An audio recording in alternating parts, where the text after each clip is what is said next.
Prince George undertook his first royal crawl about the day as he attended a parent and baby group with his own, world-famous, mummy and daddy.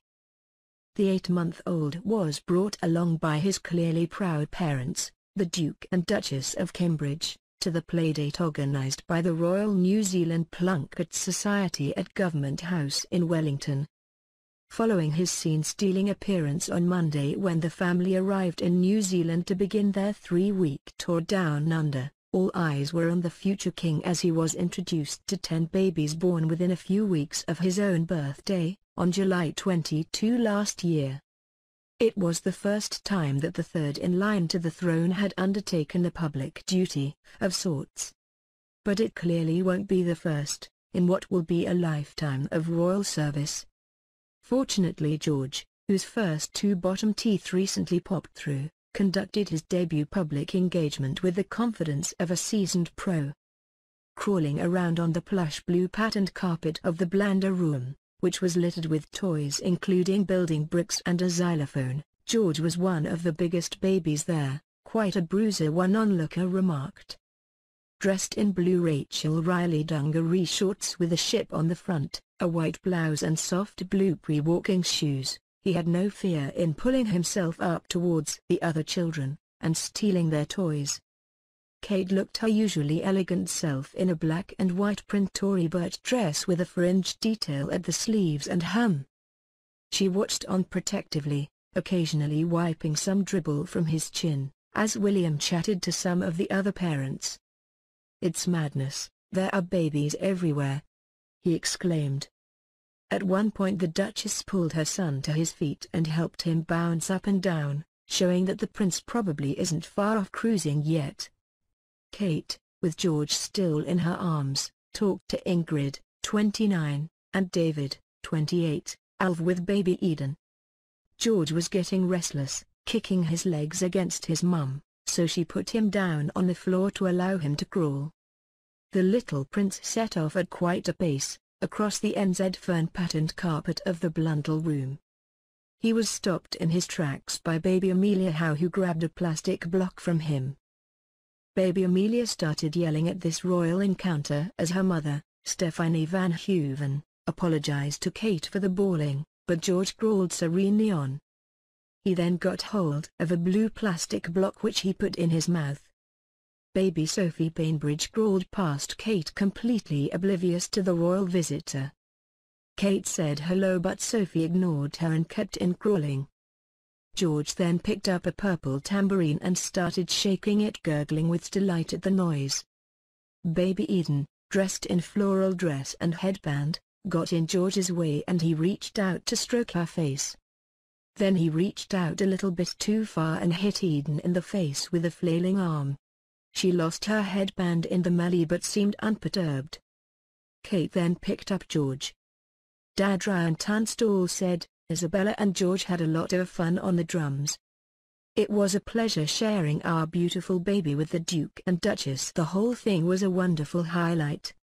Grant Collins, 38, and Magda Gerberts, 35 met the royals with baby Lucas. Grant said, "We found out Lucas had more teeth than George, so he's winning that race. George has got about 4 or 5 teeth coming through. Lucas has got his 7th coming on." We chatted to the Duke first and asked about how they and George coped with the jet lag. William said sleeping and distracting the baby was the best thing to get over jet lag, and that's what they'd done with George. We spoke to the Duchess about group play. George had never played with so many babies before. She said it was the most amount of babies they'd ever had in a room with George. He does see other babies, but not many in a group like this. George is bubbly, quite feisty, and he took control. He crawled to the center of the room and he owned the place. He honed in on certain toys and took the ones that he wanted. No one was going to stand in his way. Gay parents Jared Mullen and Ryan McRae, who have baby Isabella, spoke about their experience afterwards. Mr. Mullen said, "Isabella and George had a little play together. They were chums. In a way all we did was talk about babies. The Duke and Duchess were lovely. They were both very relaxed and we chatted about our experiences as first-time parents. He, George, is a lovely little boy, very intrepid. The whole thing has been a huge privilege. It was lovely to meet the Duke and Duchess and share our beautiful children with them. They are both very lovely and loving parents. George liked the drum and the standing-up PlayStation. At the end of the day it comes back to the fact that we are first-time parents.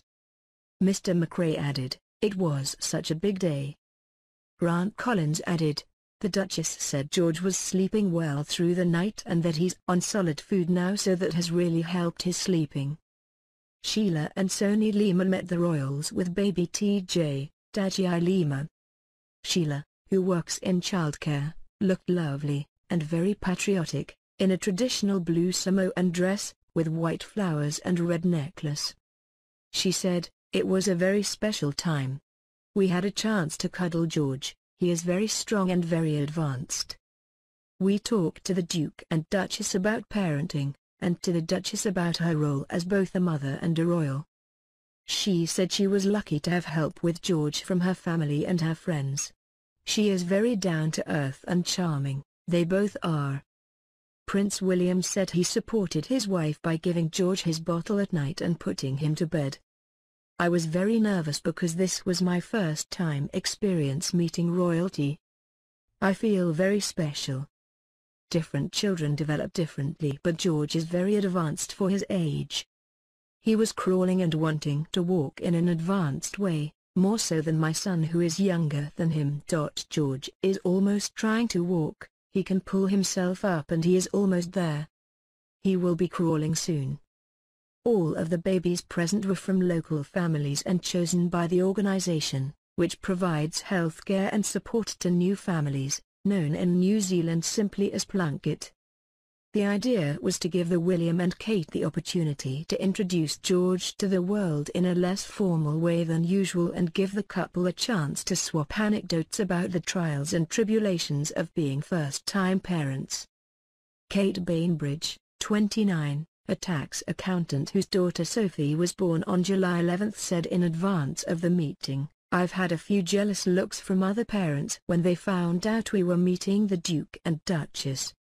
Even though we come from a very different background, we have got a lot in common with the Duke and Duchess because we've been through the sleepless nights and we can talk to them about our experiences. We are all first-time parents, like them, so it should be quite easy to chat to them." Philip Gray, 40, who was due to meet the couple with his wife Orlana, 31, and daughter Lily, born on July 16, said, "The good thing about kids is they're unpredictable, so I'm sure there will be a lot of laughter. Babies are a great icebreaker." Also meeting the royal visitors will be gay fathers Jared Mullen and Ryan McRae and their daughter Isabella. Jared, from Oregon, and Ryan, from Australia, were chosen to represent the growing numbers of same-sex couples in New Zealand who use Plunket's parental support services. Tristan Clark, New Zealand president of Plunket, said, "The parents are a spread of all the communities in New Zealand, including Maoris, Samoans, people of Chinese descent and gay couples. This is a very multicultural country and we wanted the Duke and Duchess to meet people from all backgrounds." Mrs. Clark said the Duke and Duchess did not specifically ask to meet a gay couple, leaving the choice of parents entirely down to Plunket.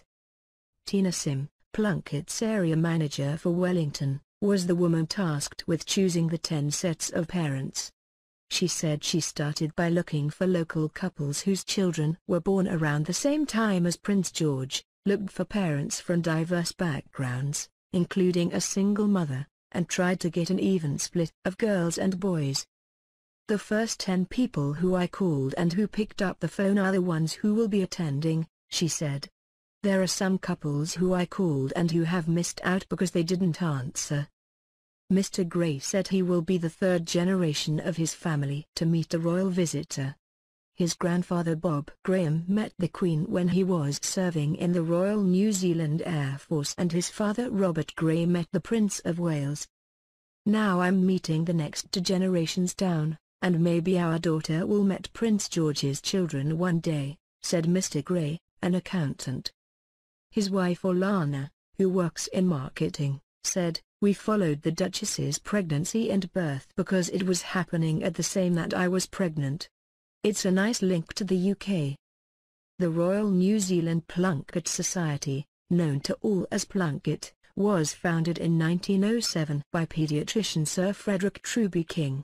He wanted to help babies and mothers dying of malnutrition and disease, and in 1908 the influential Victoria Plunket, wife of the then Governor-General, became its patron, giving the organization her name. Today Plunket, a non-profit organization, helps more than 90% of all babies born in New Zealand, with free childcare advice, home visits and other services. Its mission is to ensure that New Zealand children are among the healthiest in the world. Earlier this week it caused controversy by fitting a forward-facing car seat for 8-month-old Prince George in the Cambridge's official car, despite telling parents all children under the age of 2 should be in rear-facing seats. The Duke and Duchess enjoyed a day of rest and recuperation with George yesterday after arriving in Wellington on Monday. The couple were welcomed with a traditional ceremony on the lawns of Government House where they were greeted by the New Zealand Governor-General Lieutenant General the Right Honourable Sir Jerry Mate Parr, his wife Lady Janine and Marie Elders,